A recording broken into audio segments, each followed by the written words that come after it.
Dan nyicil juga, Pak. Saya nggak usah bantu ya. Enggak gitu Pak. Kan saya waktu dibikin video TikTok itu kan captionnya itu kan bukan untuk meminta kerohiman atau apapun. Saya itu cuma minta keadilan aja Pak. Yang minta adil apa? Waktu digusur itu tuh nggak ada musyawarah, cuman ada satpol PP datang, Ya, cuman pertanyaan, ngasih. Anda tinggal di tanah orang. Saya balik pertanyaannya. Tinggal di tanah orang lain harus bayar nggak sama yang punya tanah? Bayar. Kalau saya balik nuntut, Pemdanya suruh minta tagihan, dihitung berapa tahun ke belakang, bayar tiap tahun. Ya Bapak kan bisa lihat dulu latar belakang saya. Misalnya saya miskin atau enggak, terus mampu bayar atau Oke, enggak. kamu miskin nggak? Iya, Miskin. saya mengakui. Kenapa miskin? Pengen hidup bergaya, sekolah harus ada perpisahan. Kalau buat masalah itu sih kan Ya kan kamu miskin. Ya kan kamu merasa miskin. Kenapa orang miskin nggak prihatin? gini Pak, mohon maaf ya Pak ya.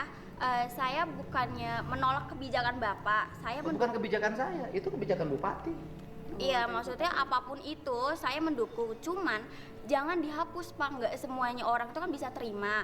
Terus kalau misalnya kayak wisuda dihapus, terus misalnya Bapak juga ngebalik minta pajak sama saya, padahal kan saya miskin. Apakah Bukan minta pajak, saya balik. Anda Iya. miskin, tapi jangan sok kaya. Orang miskin tuh prihatin membangun masa depan. Seluruh pengeluaran ditekan, digunakan untuk yang positif. Bisnis, pengembangan diri. Lah ini rumah nggak punya, tinggal di bantaran sungai. Orang tua yang lain itu menyambut gembira ketika wisuda dihapus. Keluarga ini menolak wisuda dihapus. Ya kalau gitu saya nggak usah bantu kerohiman. Bukan menolak sih, Pak. Apa? Bukan menolak. Istilahnya kan Ya saya tanya balik Bu, Ibu perlu uang nggak buat ngontrak? perlu. Kalau ibu buat ngontrak aja nggak punya, ngapain protes-protes wisuda harus ada? Kan logikanya harus dipakai. Hidup tuh jangan sombong gitu loh.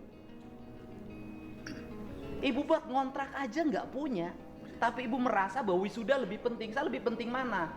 Kontrakan untuk tempat tinggal apa wisuda? Tempat tinggal Pak. Iya loh.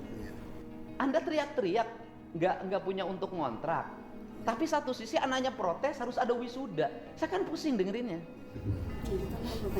Sebetulnya itu kan tanpa kita ketahui ya Pak ya. Enggak.